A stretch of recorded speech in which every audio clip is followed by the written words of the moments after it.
Hey guys, welcome back to the real Mr. Beer, Mr. Beer's own Twitch channel. We're here to provide homebrewing guidance and tips. And before I start, you guys can hear me, right?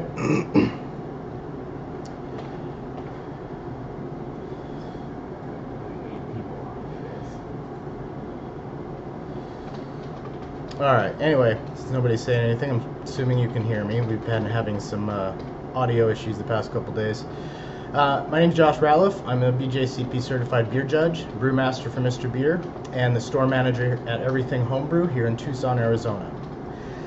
Today we're going to be brewing our ChromosBier recipe. This is a very popular partial mash recipe that we do. It's got a 5-star review on our website. Probably one of our most popular lagers. This is about 5.3% alcohol. And it has an SRM of 21, which is the color. Now 21 is going to be pretty dark, not quite black. Your stouts and porters will be about 40, 50 plus, but this is only going to be about 21, so it'll be a black, but you'll be able to still kind of see through it. At 18 IBUs, it's pretty moderately bitter. It's kind of low bitterness, a little more balanced. The hops are just there really to balance the malt out. This is a black lager, and it's going to be similar to something like Sam Adams Black Lager or Baba Black Lager from Uinta Brewing, which is a really good beer, I may add. Alright, so this recipe is going to contain one American lager. It also contains one instead of 2 boosters. And we used to use rice flakes in this, but we can't get the rice flakes anymore, but the booster will do pretty much the same thing. And we also come with a pale LME.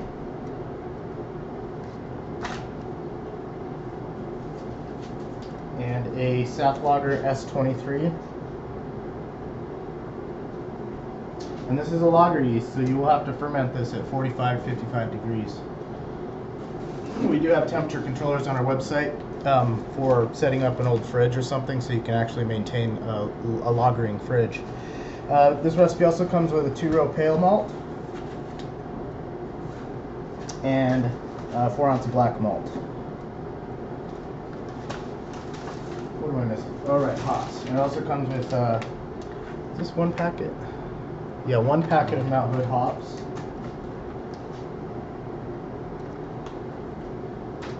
And a few muslin sacks for your hops and your grain. Okay, so this recipe is going to be a little bit different. A couple hours ago, I took this black malt. I can put it under the kettle cam here. You can see a little better. So what I'm doing here is cold steeping. So for about 2 hours, you take your black malt and you mix it into a. Did you see that? Okay, Matt? This isn't working today. It's not working. It's not working. Okay. For some reason.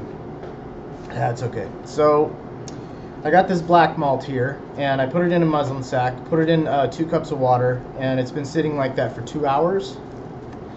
And this is called cold steeping. Now what this does is this extracts a lot of the color and some really subtle roastiness, but it'll leave all the tannins and astringency behind. Those are things you would want in a porter or stout. But this black lager is going to be much more mild, and we'll get into that in a moment about the style itself. So this is just about ready. It's been soaking for a couple hours. It's just like, think about cold brewed coffee. It's the same idea. They cold steep it so that you get a less astringent, less tannin bite, and it's a lot smoother on the palate.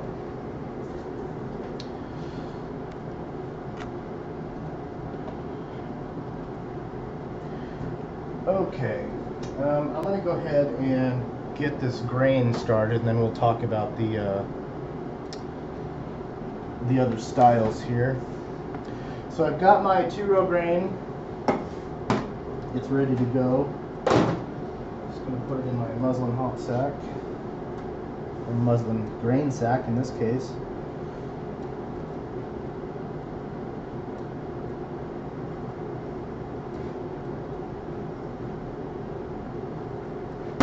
Again, I always want to stress, when you're using these sacks with hops or with grains, You want to tie it really loose. Well, not loose, but you want the grains to be loose. So you want to tie it at the top so they have a lot of space to move around. If you compact them in there, you're not going to get very good efficiency, and you're just kind of wasting it because the water can't get in between all the grains. Okay, so unfortunately this camera's not working, so I'm going to go ahead. Did you figure it out, Matt? No, I'm trying, but it's not difficult today.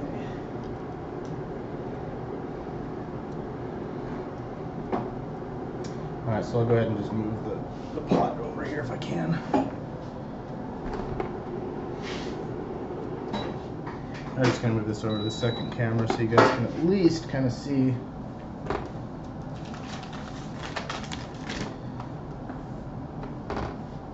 Probably can't see much on that.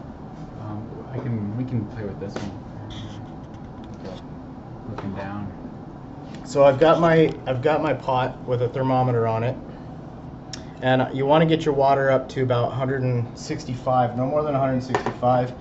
If you go over 170 degrees, you risk extracting those tannins out of the grains, the grain husks, which will cause astringency and that kind of bite that you want to avoid. So get our grains, toss those in, and I already have this up to temperature.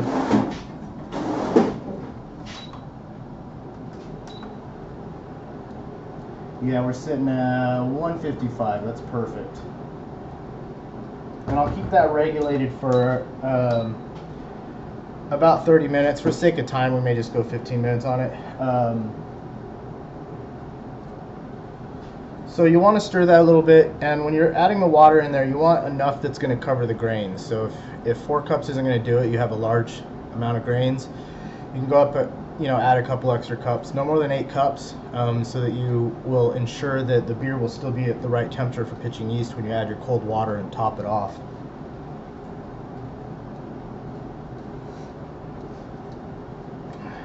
Okay, if you have a range top stove or an electric stove, I'm using an induction burner that has really nice temperature control.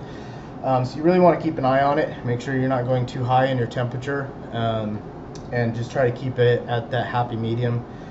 There are some pretty nice pots out there, like the one we have that is a triclad bottom. Those are a lot better for keeping heat. I usually stress when doing mashes or mini mashes, things like this, where you have to maintain a temperature, stay away from aluminum pots because they act as heat sinks, and that temperature just kind of exchanges really quick. A lot of car radiators are aluminum, heat sinks on computers are aluminum because they're meant to heat exchange, and you don't want that. You want to use stainless steel or something similar to that. Okay, let's talk a little bit about some of these styles we were going to get into. Pull up the styles here. Where'd they go? Here we go. So there are several different styles of dark beers that aren't considered stouts or porters. And I want to bust some beer myths, dark beer myths, because I always hear people who call and they say, well, I don't like dark beer. And they're kind of making assumptions about dark beer. Typically what they mean is they don't like Guinness, or they don't like all the alcohol, or they don't like all the astringent roasty malt, too much flavor. But there are dark beers out there that can really surprise you. And they look dark, but the roastiness, the chocolate flavors are very subtle, and it's still very crisp and clean. Some examples would be international dark lagers, also known as black lagers, which is what this beer, ChromosBier, is. Some examples would be Devil's Backbone, Old Virginia Dark, St. Pauli Girl Dark, I'm sure a lot of you are familiar with, Shinerbach. Well, Shinerbach isn't really a Bock, it's actually more of a Vienna lager, but it is a darker kind of Vienna lager. Another similar to that would be like Negro Modelo from Mexico. It's also a Vienna lager, but can be considered a dark or black lager. Schwarzbiers, that's another type of dark lager. It's German, typically German grains, hops, etc. Devil's Backbone Schwarzbier, Einbecker Schwarzbier. Those are some common ones. There's not a lot of really common American Schwarzbiers. I know that a local brewery here just did one, Dragoon, which is really, really good. They made a really good Schwarzbier. Then there's black IPAs. I kind of don't like the term black IPA because it's India Pale Ale, not India Black Ale. So it's pale. Something pale can't be black. But with that said, the term IPA, they're not really spelling it out as India Pale Ale. It's just now called an IPA. So it doesn't really mean... The acronym doesn't really mean anything anymore.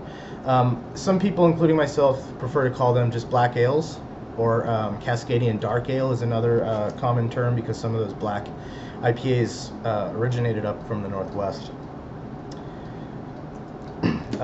Good examples of black IPAs will be 21st Amendment's Back in Black, Deschutes Hop in the Dark CDA, Rogue Dad's Little Helper. And another one I don't have on my list here that I really, really like is from Uinta Brewing Company called Rise and Pine. And it's really nice. Has some really nice piney notes with just a little bit of roasted note to it. Dunkelweizen is another really mild dark beer. That's basically a dark Hefeweizen, dark version of a Hefeweizen. Aenger Urweis is a common one. Weihenstephaner's Hefeweizbier Dunkel is another really common one. You can usually find in Total Wine or your local stores that sell the more foreign beers. Black saisons are getting somewhat popular too. These are basically just a saison with a little bit of dark malt added for the same reason as it's added to these other beers, just to add a little bit of roastiness without being too astringent. And I'm really falling in love with them. Fantôme Black Ghost. Fantome's a Belgian saison company. They make some of the best saisons in the world, in my opinion.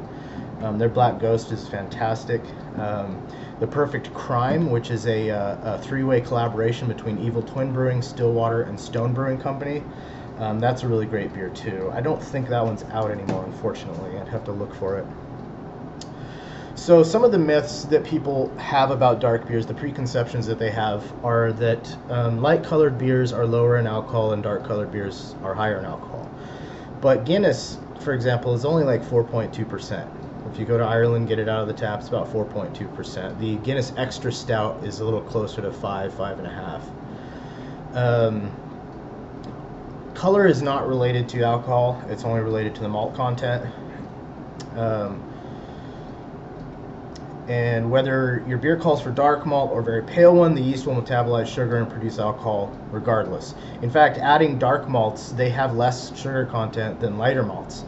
So stouts and porters and other beers, they actually use a regular 2-row pale malt as their base malt, and then a small amount of chocolate or black patent or roasted barley, black prince. There's all these different kinds of dark malts they can use, and you don't need a lot at all. Very, very little goes a very long way. Another thing, they say light-colored beers are lower in calories. Again, calories in beer come from the alcohol content and residual carbohydrates. A lot of the dark malt actually lacks that because it's just been carbonized, basically. So some can actually be a little bit lower depending on the base malts they use. It's the fermentable base malts that are going to add the calories and not the dark malts. Light-colored beers are lighter in body. That's also not necessarily true. There are some barley wines, Belgian golden ales, and this is another thing about alcohol too. They think that lighter beers are typically lower alcohol. Not true. Belgian golden ales are very light colored, and they can get up to 8%. Some imperial pilsners, they can be pretty light colored, but also high in body. There are malty English beers that are pretty light colored, that are full of body, especially German beers because of the decoction mashes and the advanced techniques that Germany's been using in brewing for many years. Let's check on our malt here real quick. How long has it been? About 15 minutes here, so yeah, we'll go for a little short steep since this is just for the sake of the video. You'll want to do this 30 minutes, like I said, about between 150, 155 and 165. I find 158, 160 is the sweet spot.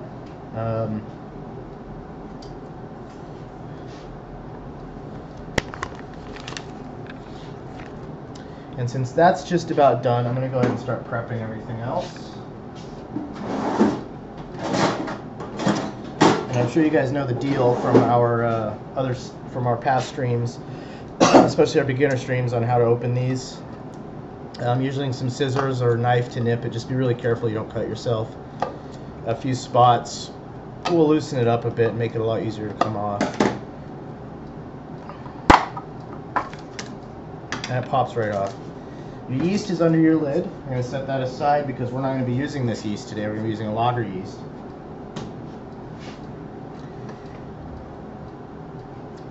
And I know this says American lager, but it's more of an ale type yeast that you can ferment at normal temperatures, because it's a little more difficult for beginners to actually brew lagers at lager temperatures without having some kind of temperature control.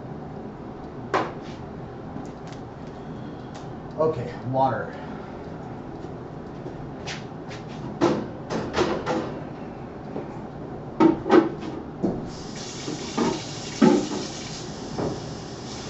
We're going to stick our malt in some hot water to get it loosened up.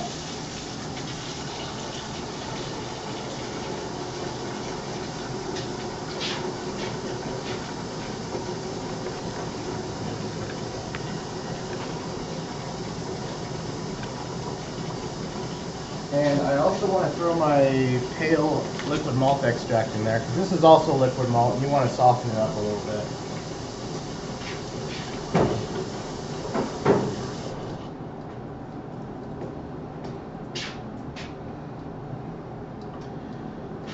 And we'll get all of our fermenter ready to go.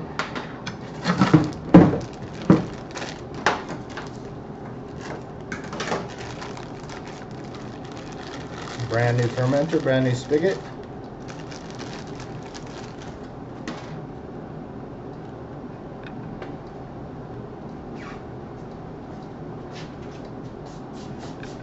You really want to sanitize this in your no rinse ahead of time, the whole thing, before putting it on. I'm just using some spray Star San for now.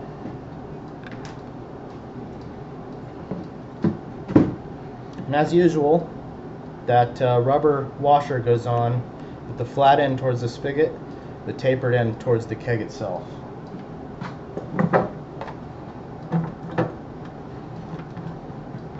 And I can never stress enough to always finger tighten these and never use any kind of tool, because you can break these spigots. And you don't want it on there too tight to where it's hard to get off, because you do need to remove it after every single brew to clean and sanitize for your next brew. Okay, that looks good. We'll do a little bit of a water test. I recommend at least 30 minutes with it completely full. This was pre-tested, so I'm just going to add a little bit of water, make sure it's not leaking like a sieve. I'm just going to go ahead and fill it up to the number 1 mark on the back, because that's the 1 gallon mark, and that's what we're going to need for our sanitizer.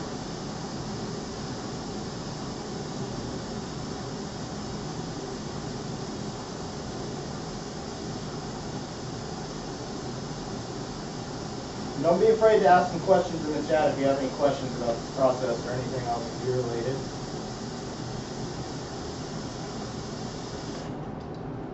Okay.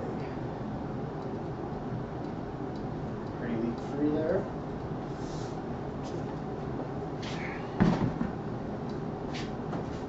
Take half of my no rinse cleanser.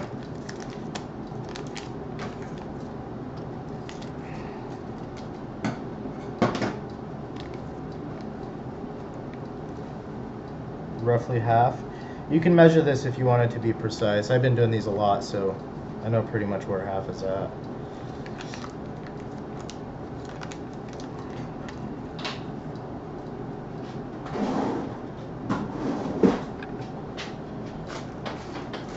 Okay. Now, if you're new to the Mr.Beer kegs, you will notice that there are 2 notches on the very top of the keg here. And this is to allow CO2 to escape during active fermentation. If these notches weren't there and this was airtight, it would explode. So we don't use airlocks either, because they take up a little bit of space, and this works just fine. With that said, because it's not airtight, you're going to want to shake this up over a sink because it will leak a bit.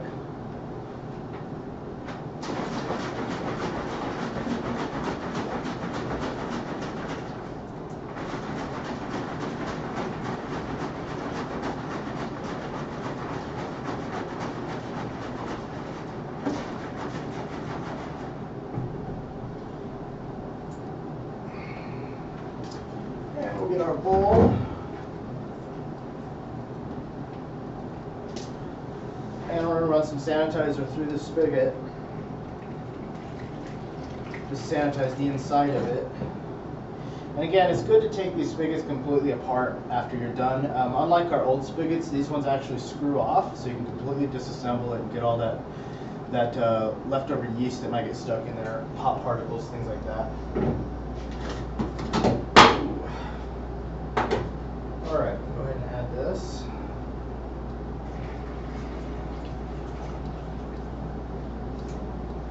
That's the rest. Splashing everywhere.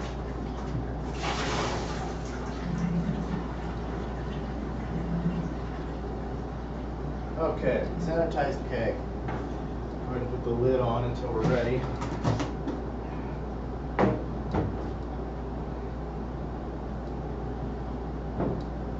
Okay, so we're going to need our whisk, can opener, spoon.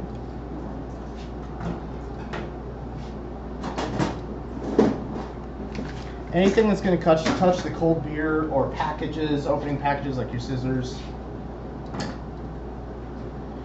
Okay, and we're going to go ahead and call this grain done here.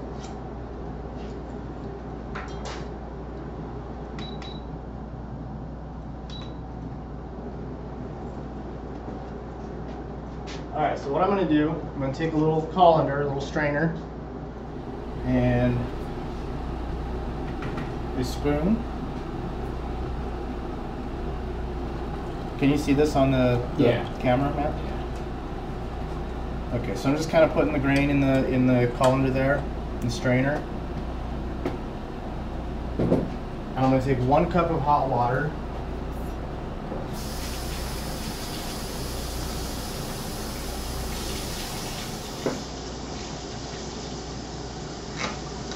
And tap hot is fine. It doesn't have to be extra hot. 1 cup hot water. And we're going to do a mini sparge. And this is basically just rinsing the grains. And these grains will soak up about a cup of water, so you're basically just also replacing some of that water back. Well, that'll work better. Yeah. Oh man, this is dizzy for me. Yeah.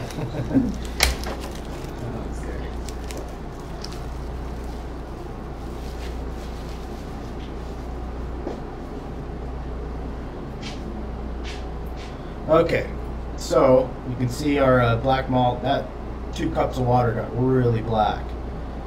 So what I'm going to do is bring this over to the trash and discard it. You don't want to, you don't really want to squeeze your grain bags. Just like some people say you don't squeeze tea bags. I know people in England will go off about that.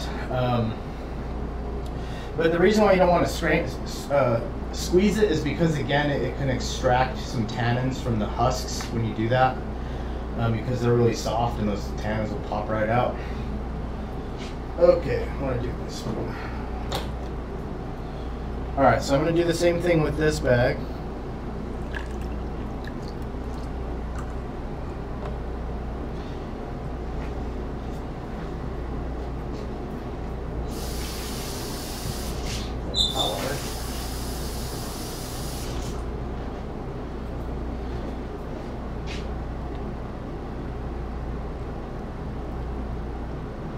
Okay.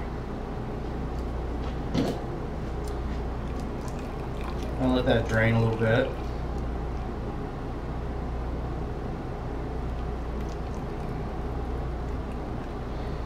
And we're going to toss in that dark malt.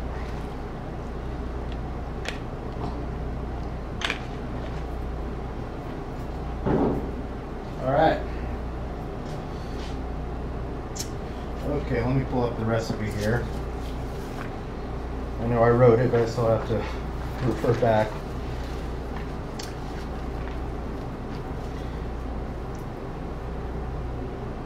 Okay, so yes, this will have a 5-minute boil for the hops to add a little bit of bitterness, which is going to counteract some of the malt, the extra malt that was added, so it'll balance out a little better. Well, it's a pretty mild hop at 4 to 8% alpha acid. This is probably around 6% alpha acid, so it won't add a lot of bitterness. It'll just add a nice balance to counteract any sweetness or overly roasty notes.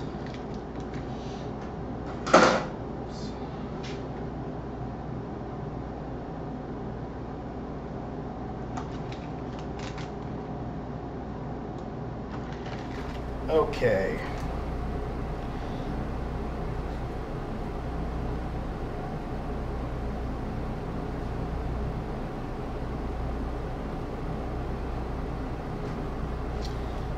Alright, so we'll go ahead.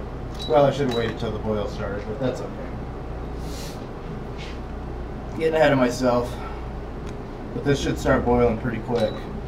These things are really great, these induction burners. I highly recommend them if you're an avid Mr.Beer brewer. They really make your job a lot easier. Especially the ones with temperature controls on them. Okay. And let this boil. Alright.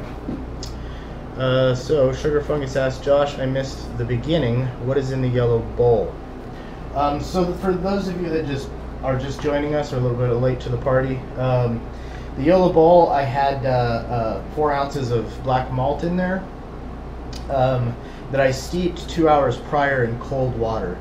This is called cold steeping, obviously. It's just like cold steeping coffee, where it will give you a lot of the color and a lot of flavors without extracting those burnt flavors and tannins that'll cause harsh astringency and bitterness on your palate. Black malt works pretty good. It's also called black patent. That's what we have on our website available for doing this kind of thing. There are some other really good ones, such as Carafa, Black Prince. These are both kind of similar malts, just different companies.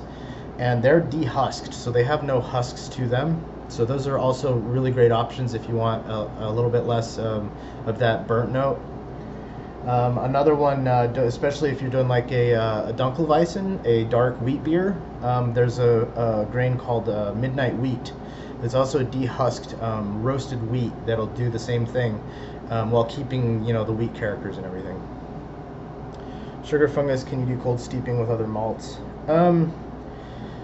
You can steep pretty much any malt that doesn't need to have any kind of enzymatic conversion. So if you go on our blog all about grains, it kind of talks about enzymes, diastatic power, and things like that. So crystal malts or caramel malts, oh, we got a nice boil here. Go ahead and turn that down and count down 5 minutes. Okay. So like crystal malts and caramel malts, you can cold steep. You'll have to do it obviously a little bit longer, you know, maybe like an hour instead of the 30-minute hot steep. But it is best to just do the 30 minutes at temperature because it's going to be more efficient.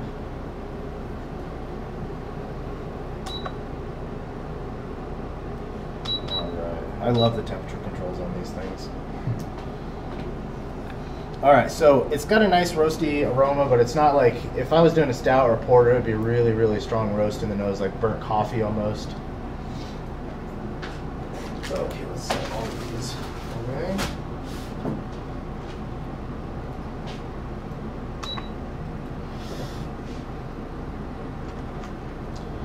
And we also have some other black beers on our website, like Cascadian, a couple of black IPAs, I think. And we do have a Schwarzbier as well. Some of these, though, the grains, I think one of them doesn't even have grains. It's just using a robust, which you can do. The LME soft packs we have one that's called Robust, and it's our darker one. You can add small amounts of that to help adjust color. These are really good. They don't have a lot of, the Robust doesn't have a lot of really over-the-top roastiness, so if you're not comfortable with doing the grains yet, but you still want to do something like this, you can go ahead and use, I'd say either half to a whole pack of the Robust LME.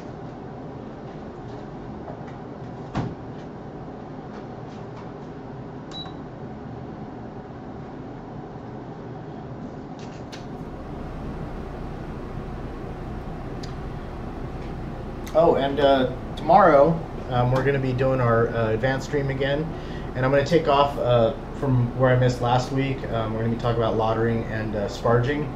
I was out last week due to a bum knee. Maybe you may see me limping around the brew room here a little bit, but I'm a lot better. Just waiting for some swelling to go down.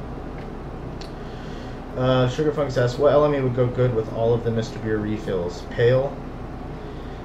Yeah, Pale's pretty standard. You can do that for pretty much any of the refills, but then again, you can use Robust for any of the refills.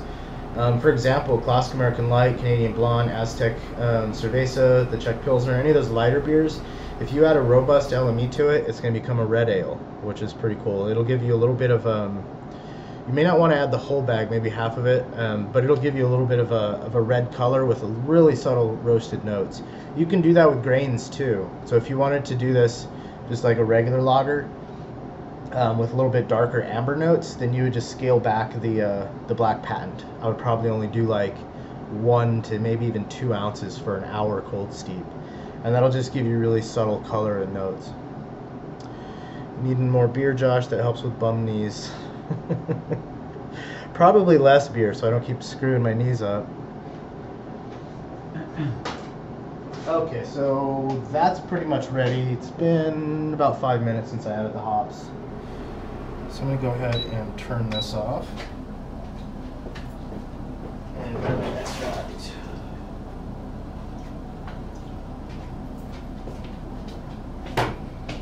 We'll go ahead and add the pale LME first. We're using pale LME in this to give it just, you know, some subtle biscuit malt flavors. Kind of also this will help counteract any kind of roastiness. So there's a more balance between all of the malts and not just one malt taking over the show.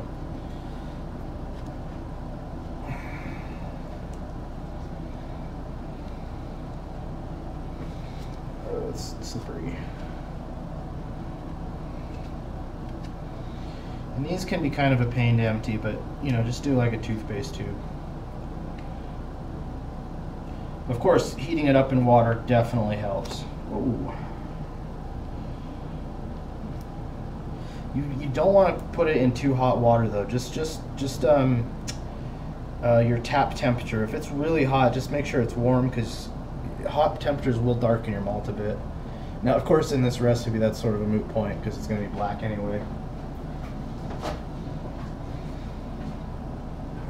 Oh, and also, I almost forgot, there is a booster in this.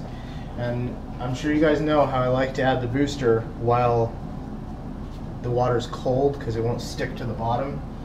So it's a little bit more difficult to use in this recipe because you have to do that steep first. But fortunately, it's just one bag and you don't have to deal with 2 bags, because this stuff will clump up in the hot wort. So just add a little bit at a time, and keep your hop sack in there. I actually kind of use it as a mop to mop up all the malt and stuff on the bottom of the pot. Just kind of push it around. And another thing that's difficult about this is you can't see the clumps in this. So you just gotta kind of feel for them. And you really want to feel the bottom. Scrape the bottom with the whisk, because with the hot bottom of the pan, that's where they get stuck. And I can feel them kind of giving way.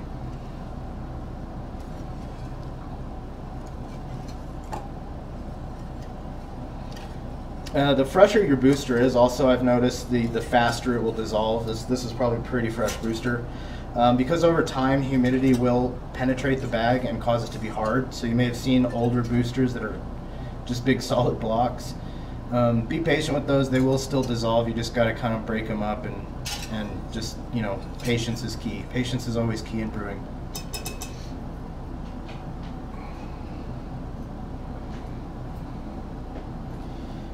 Okay, now we'll get this can going. A sanitized can opener.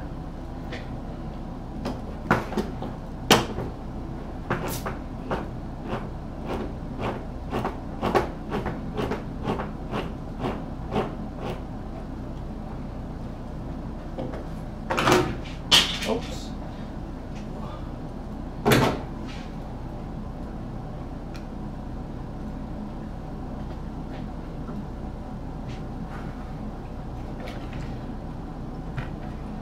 make sure your tools are still sanitized.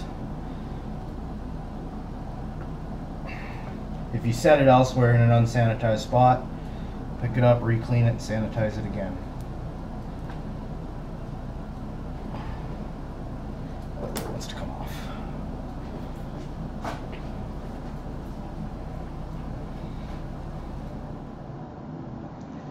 And as usual, anytime you're brewing with malt extracts, liquid malt extracts this way, remove your pot from the heat, especially if you're using a electric range or burnt gas burner, because those coils can still retain heat for a while and can scorch your malt or caramelize it too much, rendering some of the sugars unfermentable, which will make your beer too sweet and less alcohol than you wanted.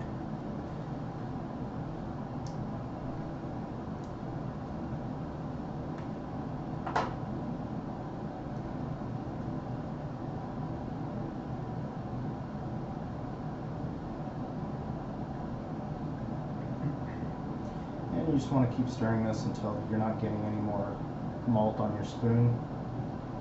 It's all coming off clean. Again, I like to use the hop sacks in these as kind of a little mop to kind of mop around the bottom of the pan. Distribute all the malt throughout.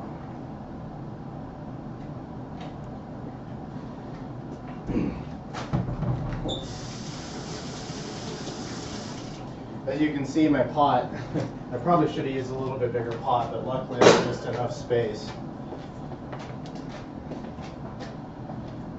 And my sanitized funnel.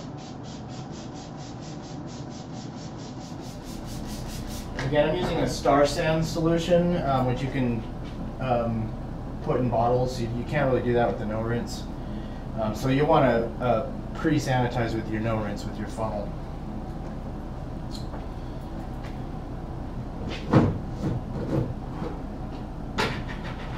Set this on my rack and get some water in here.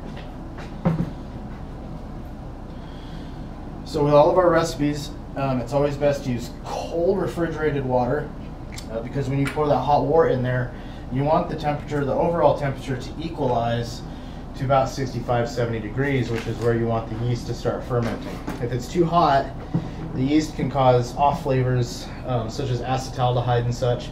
Think of them as kind of sweating, and that sweat creates all of these bad flavors, so you want to keep them cool.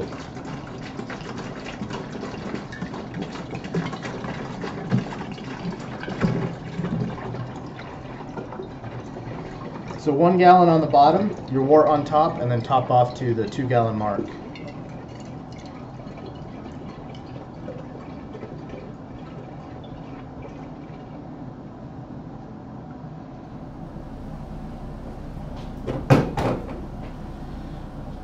Okay, make sure this is all completely dissolved still. Looking good. All right, this is going to be tricky.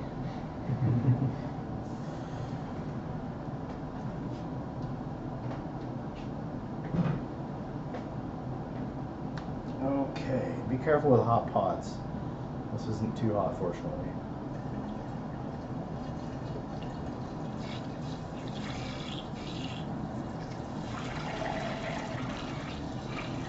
Okay, we're looking good. Looks like there's still some malt on the bottom, so we'll go ahead and stir this up a little bit and also move the hop sack into the fermenter. And I will need my tongs for that. Put the tongs into our sanitizer.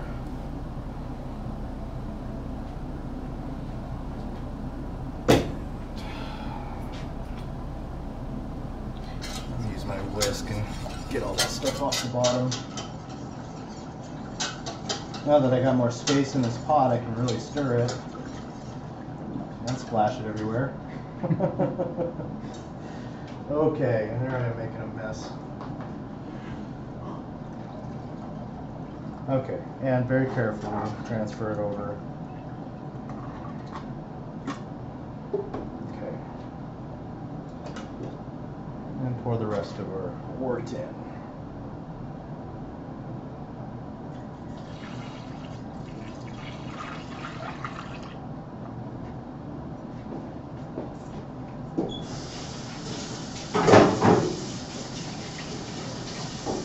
Okay.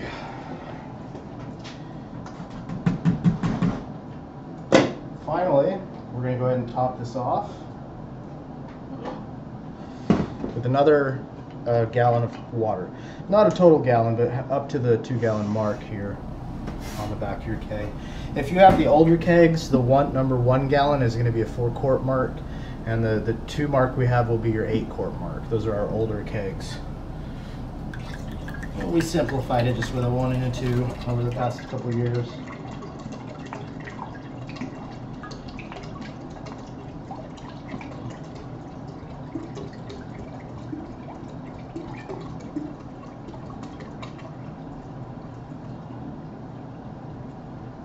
Alright, there we go.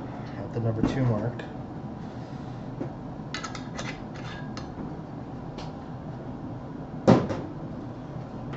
Take our spoon or a whisk. You probably want to use the spoon. I use a rubberized spoon to prevent scratching the inside of the fermenter. You want to try not to use metal. If you do use metal, just try not to hit the walls of the keg too much, which isn't that hard to do. I'm doing it pretty well right now. Stir it really well. This mixes it in and it also aerates the wort to get a little bit of oxygen ready for the yeast, because they will need that oxygen to procreate and start fermenting beer.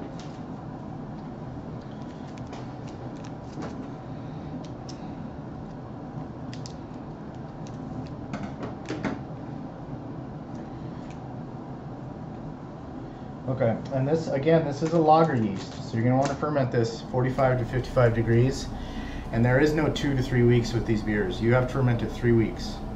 No 2 weeks, 3 weeks, because cold fermented beers, am I doing this? I'll go this. Cold fermented beers take a little bit longer than ales do, so I mean, it wouldn't even hurt to go a total of 4 weeks, just don't go beyond that. Your last 3 days of fermentation at those temperatures, take your keg out of your fermentation chamber or fridge, whatever you're using to keep those temperatures. Bring it up to room temperature for 3 days. This is called the Diacetyl Rest, or Diacetyl Rest, however you want to pronounce it. And what this does is it reduces the amount of diacetyl that's produced by lager yeast, because lager yeast are notorious for producing this. And it's a chemical that creates kind of a toffee, kind of fake movie popcorn butter flavor. These chemicals are acceptable in small quantities in some beers, but not in others, especially not lagers, because lagers are supposed to be really clean and crisp. So you want to do that Diacetyl Rest to prevent any kind of buttery flavors that might develop during the fermentation. So again, that's going to be 3 weeks in the keg, 3 days in the keg outside at room temperature, and then you're going to bottle. And when you're carbonating, you're going to carbonate just like your ales at room temperature. You can carbonate at 45 to 55 degrees, but it'll probably take 3 or 4 months to do so. It takes a very, very long time at cold temperatures to carbonate. Raul Duke 45 says that was some advanced level pouring. Why, thank you, sir. I have a lot of practice. Okay, so this guy's ready to go.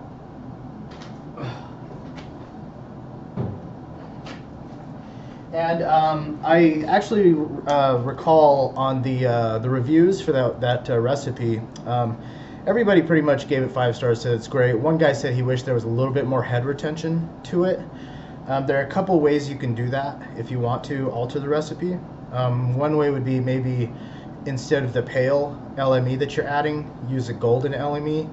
That's our wheat LME, which wouldn't really be to style to add wheat in one of these beers, but it will add a little bit of head retention and a little bit more of a foamy head. Another thing is, in addition to the 2-row that you're adding for your grain steep, you can also add 2 to 4 ounces of carapils. This is probably a better option because it's going to be more true to style.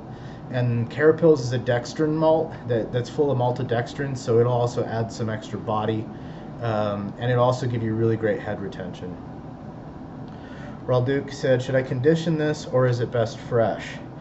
As with most lagers, once it's carbonated, fully carbonated, you've done the 3 weeks carbonation, bring it back to your lagering temperature for best results and let it sit for 30 days. This is called lagering, and that's where the word lager comes from. It means cold storage. What this is going to do is it's going to really clarify the beer. Probably not that important in these darker lagers, but because it's only 21 SRM and not like 40 or 50 like a stout, it does look really nice through a glass in the light if it's nice and clear. So lagering is always going to be something that you should do with most lagers. You don't have to condition it, you can drink it fresh, but if you do lager it or cold condition it for at least 2 weeks, 30 days is best. It'll be a lot better. It'll have a much crisp, clean flavor, and you won't regret it, trust me. I actually had one we made a while back. I had in here lagering for like 2 or 3 months, and it was pretty great. Eventually, though, the keg got a leak and it got a little oxidized, and I had to dump it. But there wasn't much left, so it wasn't a big waste. Okay, one thing I forgot to cover while I was doing the water. Our tap water is, we have filters, so we use filtered water. Rule of thumb when using water is always use water that tastes good to you. If your tap water isn't very chlorinated or anything like that, you don't smell it or taste it, and it tastes good to drink, then it's probably going to be good enough for you to use. Otherwise, I would recommend using purified, store-bought purified water or spring water, and avoid distilled water because it will lack minerals that the yeast can use. Sugar Fungus asks, you drinking any beer today, Josh? Yeah, I was probably gonna try some of my IPA I just kegged, and hopefully it's carbonated because it smells fantastic.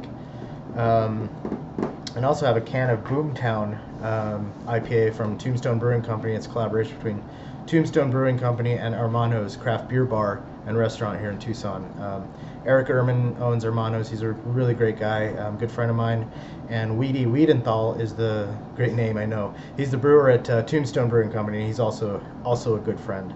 And we supply them with our dry malt for their starters, which is pretty cool. RB says, make Matt get it.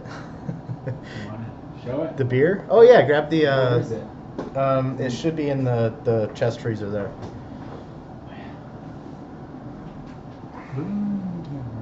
Boomtown. Yeah, so this was a special limited release to celebrate Hermano's 3-year anniversary. Tropical juicy IPA, notes of pineapple and peach, brewed with Citra and Mosaic hops. Yeah, I can't wait to crack this one open. You know what? I'm gonna crack it open right now. Might as well. Yeah. Hey, you want to do me a favor and grab my glass off my desk? Thirsty Matt might tax it. I think Matt has some of his own. Okay, let's go ahead and take these sheets down. I won't be needing them anymore. Okay, does anybody have any questions about what we did today, about dark beers or this ChromosBier recipe? One thing I'd like to... Yes. Fancy. I know, it just came in the mail. I love this thing. It's awesome. It's my fancy new Teku glass. So Little cool. wiener dog with the fruits. It's really great. This was from Hop Culture Magazine. They do an event nationwide, a tour called Juicy Brews, and they came here to Tucson, and I got one of the desert Teku glasses, but I ended up ordering this one online because I really love these glasses. What was that you were spraying on the funnel again? Okay, so that's called Star Sand. I'll show you the bottle of it. We used to carry it on our site. I think I'm going to try to push for us getting it back because it is a pretty good sanitizer. So I sell it in my store, so I'm going to see if we can get it on the website, at least the little 4-ounce bottles. This is an acid-based sanitizer, whereas the no-rinse that we sell with our kits is oxygen-based, and then you'll have like alkaline-based and also iodine-based, like iodophor, but that really stains all of your equipment. In fact, I'll show you what that looks like too. Iodophor is one of the older fashioned sanitizers that people use, and it's not really used that much anymore, but some people still swear by it. It's a lot better for metal than it is for plastic, because again, it'll stain all of your plastic.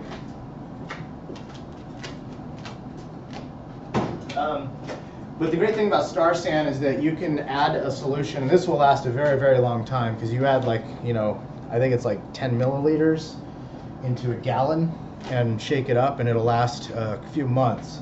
Once it starts going cloudy, you want to dump it out. It's not going to work anymore. Sugar Fungus says, what do you recommend to use if you have no rinse Star Sand or any brewing cleaners? Bleach and distilled water. So you can use a bleach and water solution to sanitize, but you will need to rinse that, unlike the no rinse or Star San. So you'll need to rinse it, and it's best to rinse it either, you don't have to use distilled water, it can just be boiled water that you've put in a sanitized jug, and just rinse it really well with that. Rinsing it with your regular tap water could still introduce bacteria or mold or wild yeast, which would defeat the purpose of your sanitizing in the first place. Try some of this Boomtown. I've been excited about this beer since they did the release. Yeah. Have you tried it yet, Matt? No, not yet. Well, I guess I can give you some. I'll share a little bit. Oh, that smells awesome. If you're ever in Tucson, I highly recommend checking out Hermanos. They're a craft beer bar downtown on 4th Avenue. It's our main drive, and they have a bar in the front and a bar in the back, and they have like 50 taps or something like that. And their food is absolutely amazing. And they do like taco days and beers and burgers and really great deals. So definitely check them out if you're coming through Tucson.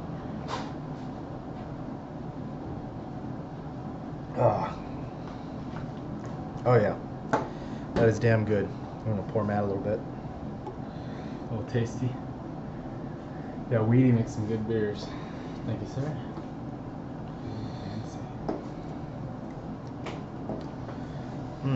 Yeah, that's got like kind of West Coast style to it. A little bit of a dank, almost like Chinook hops or Columbus or something. A little less fruity, but I can get the peach. RB says, nice back bar too. Lots of good board games back there. Yeah, absolutely. And right behind it, basically in the alley behind Hermanos, is Public Brew House, which is a whole other brewery and bar. So thirsty man is parched. But yeah, I guess we're going to be closing it out here in a few seconds. If anybody has any more questions, feel free to chime in now. And don't forget to check out our show tomorrow. I'm going to be doing I'm going to be demonstrating how to do a lauter or sparge in an all-grain batch. The last advanced show we did 2 weeks ago was the mash, and I will also review that really quick so you kind of go over what I did on the last show. Then we'll talk about the lautering and sparging, and then we'll break that down for next Friday. We'll do the boil, because we obviously can't put an all-grain batch in one stream unless you don't mind sitting here for 5 to 8 hours with me.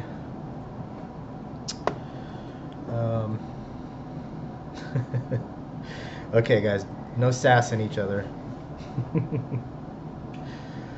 All right, so yeah, RB, I don't know if you got that, but yeah, that's what I'm doing tomorrow. Advanced brewing, lautering and sparging, and getting, taking the wort out of the mash and putting it into the kettle, getting ready for the boil. And then next week, our beginner stream, I'm not sure what we're doing yet for that, but I think for our intermediate stream, I'm going to do the unhopped malt extract batch, which I was going to do last week, but again, my bum knee had me out for the week. And then we'll do the boil. And then we'll start getting into some more other advanced things later on, such as a little bit more advanced like yeast cultivation, or I really want to get into all-grain recipe design with some of you guys, introduce some of the technology that's available, that we do have some of it on our website, such as software like Beersmith or QBrew. So we'll be getting into all these kind of topics in our future shows. And if you guys have any type of suggestions on what we should do, go to our community forum. If you scroll down to the bottom under the screen, you'll see our community forum link. Go there, register, and hop onto the Real Mr.Beer live Twitch stream thread. And you can go on there and give us some pointers or some ideas or whatever. Also, if you're new here, go ahead and hit the follow button at the very top. And if you subscribe, I think it's a $4.99 paid monthly subscription, unless you're a Twitch member, which you can get through Amazon Prime, Twitch Prime. So if you have Amazon Prime, you might want to look into that. Any bits that are donated you'll see that you can buy bits and donate them. Any kind of proceeds from that will go to the Southern Arizona Humane Society. So we're not doing this show to make any money or profit. We're doing it to educate all of you, but we do have these options for you to donate or pitch in for a good cause. So anyway, RBS, how's the bum knee? It's doing a lot better. No more pain, just some swelling that still needs to go down. Getting a little more range of motion every day, but I'll definitely be back here tomorrow. And thanks a lot, everyone, for joining us, and have a good day.